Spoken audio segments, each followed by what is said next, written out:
I have been given the task tonight of giving you the ideas and a little bit of the background and the history of how something like Quikrete that you can buy at Home Depot became a dental material, and how a company like Septodont has taken that to another level and been able to make it a product that is much better when we use it for our patients. So that's my task for tonight. I bring you greetings from the University of Minnesota. We're one of the places around that is colder than you guys are here in Chicago. So we'd be happy to ship you some of the cold weather down here though too. Although I have seen some of the photos of Lake Drive with the huge snow drifts and the ice from the lake and everything, and it looks pretty bad. All right, there we go. All right, so we are going to talk about all of the technology that I'm going to talk about and how this went from Portland cement to these great products that we're talking about tonight. It's going to be Biodentin and BioRoot. The chemistry is relatively similar. There's a few subtle differences, but when you think about one, you think about the other one, and you put it together, then you don't have to be confused about which one works which way and which one works another way. So remember, as we go through this, we're going to be talking about the processes that make these products great, and it goes together hand in hand. So let's talk a little bit about cement, more importantly, Portland cement, and how it got to dentistry. The ancient Egyptians and the Romans and a lot of those people were using these calcium hydroxide cements that they were able to mix with other materials and create buildings. And that's how they did it. And then it was in 1824 that Joseph Aspdin invented Portland cement. We'll talk a little bit more about Portland cement because it's the beginning of everything. It basically consists of some hydraulic calcium silicates and other maybe less pure items in there. And we're going to show you how Septodont gets rid of many of those to make the product that you have better than using Portland cement. Although I have seen in the endodontic journals, this maybe is before your time, because when they first started using MTA in the endodontic world, there were articles that were asking, should we use just Portland cement, which we can go to the hardware store and buy a 50-pound bag for $9 and use that in third world countries. And there were a lot of ethical discussions about those sorts of things. And I don't think anybody's using Quikrete to treat endo lesions. But there it is, Quikrete.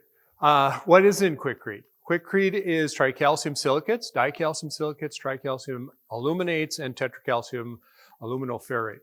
And it's these guys that really take down the properties of Portland cement. So when you look back into the literature and try to find out when did somebody start thinking about using Portland cement to treat dental, and it just happened to be in 1878 in a German quarterly and it was this Whitty who used Portland cement to treat endodontic lesions. And he wrote a case report here. And they found that it was biocompatible and that the hydraulic mechanism of setting was beneficial because it helped them to seal better. And it was very attractive in dentistry, again, because you could have the moisture and it would still set. So as early as in the 1800s, we knew about this, and then it became more modified and was released as MTA in 1998 by Mahmoud Turbinejad at Loma Linda. And he got a patent for that.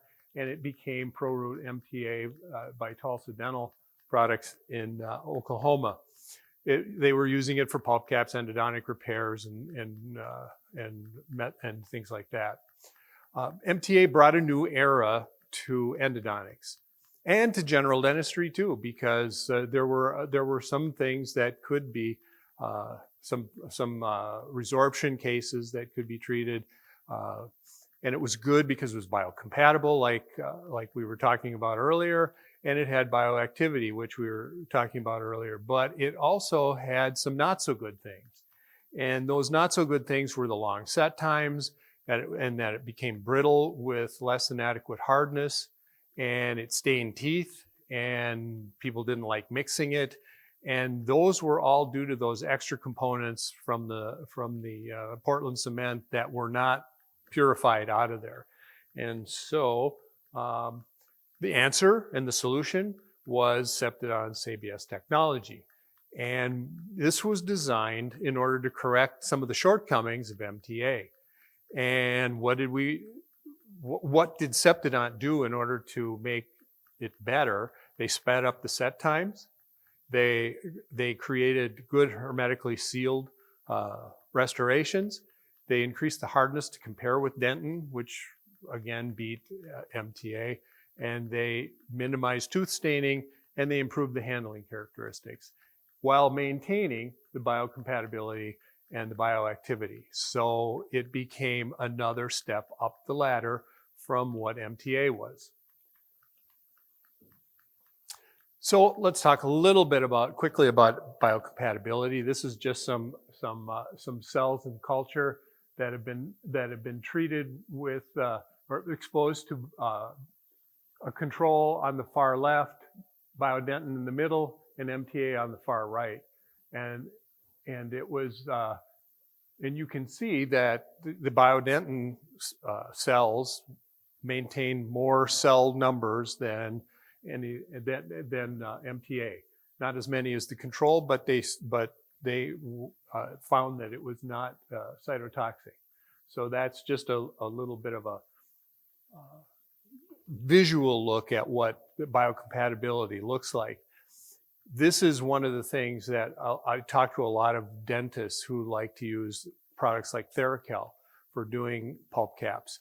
And they like to use it because it's very simple. You can just inject it on there, light cure it, and boom, it's a very easy thing to do. But the problem is things like Tricalcium are very cytotoxic, so they don't protect the pulp like these products do. And bioactivity. Bioactivity, by its most basic definition, means that a material has some kind of a biological effect on surrounding tissues. I think about it like if my neighbor's dog came over to my yard and dug a bunch of holes in my yard, in the grass, in the backyard, I would want to fix that because sometimes, especially in the summer, not in the winter, I like to walk around in the backyard after dark, and I don't want to step in one of those holes and turn my ankle, so I want to fix those holes. Now, I can fill those holes with anything. I can put Quikrete in them. I can put marshmallows in them, and I can still step on those things. But if I really want that thing to look good and to kind of integrate with everything there, I'm going to use some dirt and some grass seed or some sod. And that, to me, is kind of like a bioactivity situation that you get with Biodent and BioRoot. It becomes part of the natural anatomy, and the repair is much better. So that's kind of how I look at it. It's a nice, simplified way to look at it. And it also, stimulates cytokine releases. We're going to talk a little bit more about that in a couple of minutes.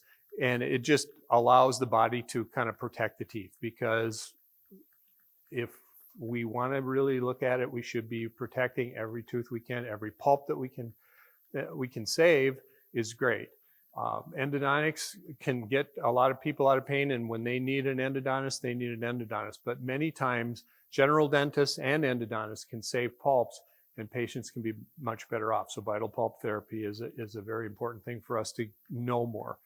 It's a little beyond the scope of what we're doing tonight, but But here's how Biodentin and BioRoot will actually work. With Biodentin, if you were going to use it to pulp cap, it releases as a part of its bioactivity ions, and those ions will help mineralization. It will help hydroxyapatite formation, induction of pulp and periodontal cell differentiation, and that high alkalinity that Lauren talked about that is bactericidal. They also will stimulate cytokine release, transforming growth factor beta 1 angiogenesis. You can get blood flow into tissues that need blood flow to repair themselves, and it creates a hermetic seal around the repair. And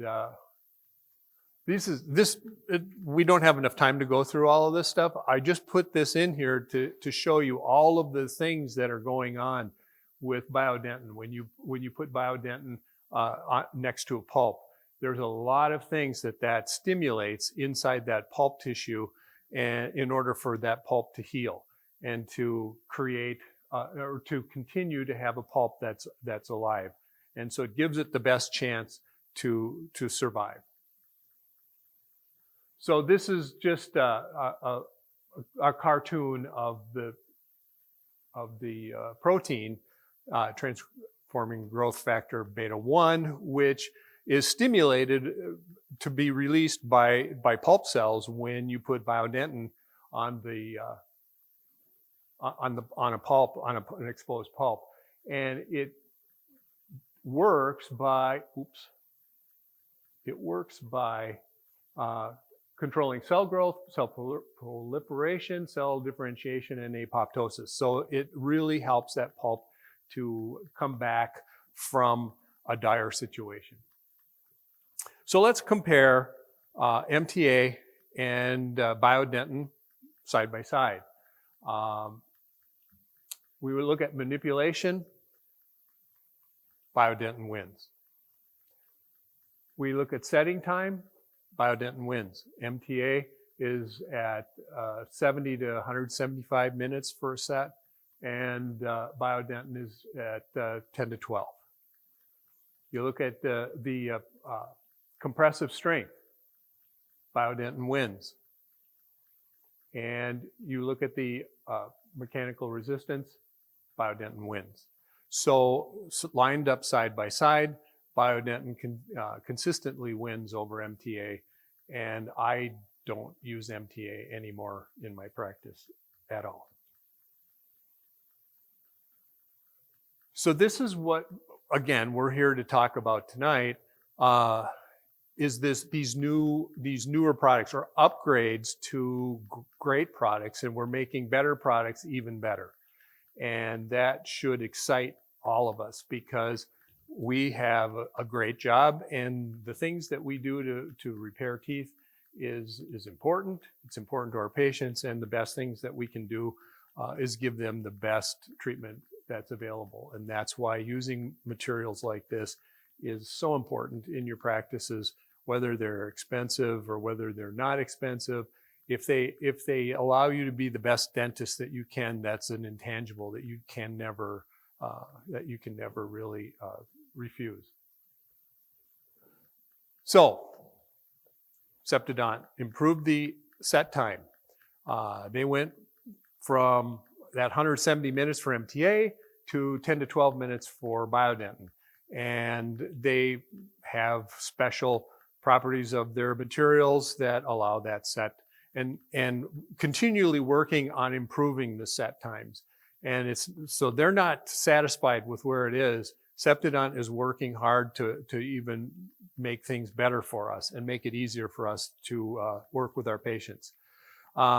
This is just a little look at how the setting stages of Biodentin, and this is how it resists micro leakage.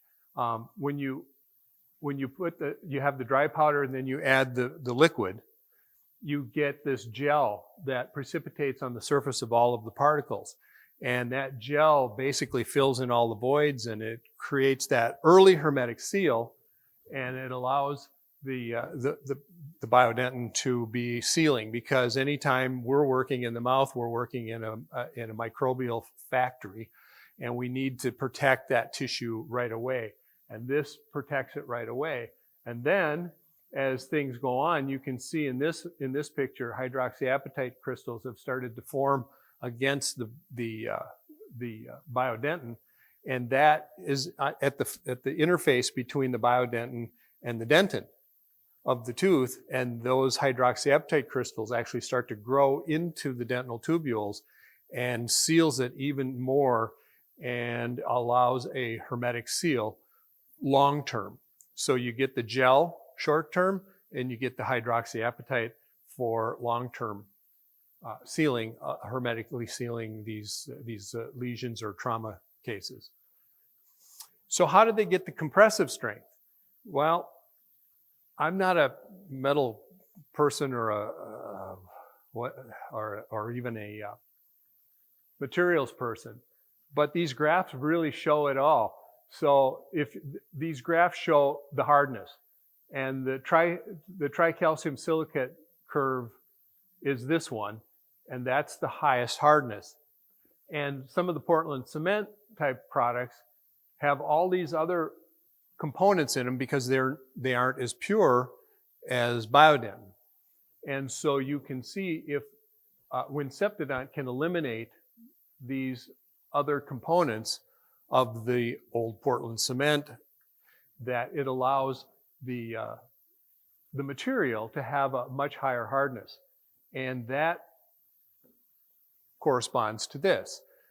That when you look at MTA, the hardness of MTA, it stays down here. Glass ionomer is the yellow, and biodentin is the red. And it will actually get to approach or surpass the hardness of dentin. And MTA cannot hold a candle to that because of the technology that Septodont has to purify these materials. Tooth staining. Lauren talked about tooth staining. We can save a pulp, but I can tell you that a lot of moms would come to me and say, I don't think this is a great result. And how do we fix this? Because this is not something I want for my child. And so we need to be able to give treatments that don't make things worse in the parent's eyes because they're paying the bill. So Septodont has taken the staining that is more inherent with MTA, and it removed it from their product. So let's recap. Hardness, ABS works, it wins. Ion release, ABS wins. The alkaline pH, ABS wins. The hydroxyapatite, ABS wins. Bioactivity, at least equal to or winning with MTA. Let's recap a little bit more. Equal or better than MTA with biocompatibility, bioactivity. Clearly better than MTA in handling, and it's even getting better, as you're finding out tonight. And a significantly faster set with work ongoing to make it even better for us. Hermetic seal, better compressive strength, less staining. All things that are important to restorative dentists, endodontists, all dentists. So where can you use it? You can use it in a number of different things. You can use it in caries, dentin caries treatment, pulp exposures, pulpotomies, perforations, internal and external resorptions, apical surgeries, apexification. So there are a lot of uses for this material. In our hospital clinic at the university, we always have biodentin, we have BioRoot, and I have not used BioRoot Flow yet, but I'm excited to use it when I get back Monday. And I will be using it because this is what I've been waiting for. I don't mind mixing it because it works fine. And I'm not an endodontist, so I'm not doing endo all day. But I'm looking forward to using the BioRoot Flow. Biodentin is a huge part of our practice because we cover the emergency rooms for a big, huge metropolitan hospital and we have 53,000 students at the University of Minnesota. And when you have alcohol and testosterone together, the best decisions aren't always made. So we get a lot of patients that have broken teeth, knocked out teeth.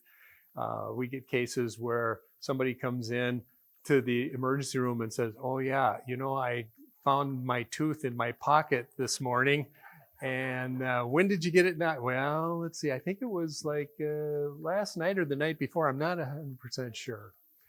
So, you know, so we do treat a lot of trauma, a lot of different types of trauma, and we rely on these products. And our residents go out and they buy these products when they leave us, and so that's a great testimonial to the benefits that we see from using these products. So just a quick case. I am a wet-fingered dentist. I don't sit and research all the time or anything. This was one of our emergency room cases. A guy was out for a jog, tripped over a crack in the sidewalk, knocked his incisal ledge off, and so isolation. We're doing a spec type pulpotomy here. We're making a prep with a new diamond, and there's the prep and the fragment. We're just soaking to keep it moist. The biodentin in place here, and then we've bonded the fragment back on to this case. And the prognosis for this is excellent. And we've done a service to this guy because he doesn't lose his pulp, and there's a great chance that he won't lose his pulp unless he trips over the sidewalk again. So thank you for that. Again, I like to know how things work, so things like this make me excited. I've been to too many CE courses where I hear some dentists go, I don't even want to know how this works. I just want to know how to do it. So don't be like that. And thank you for listening. And learn how things work and use them to the best abilities of your practice and to protect your patients. Thanks.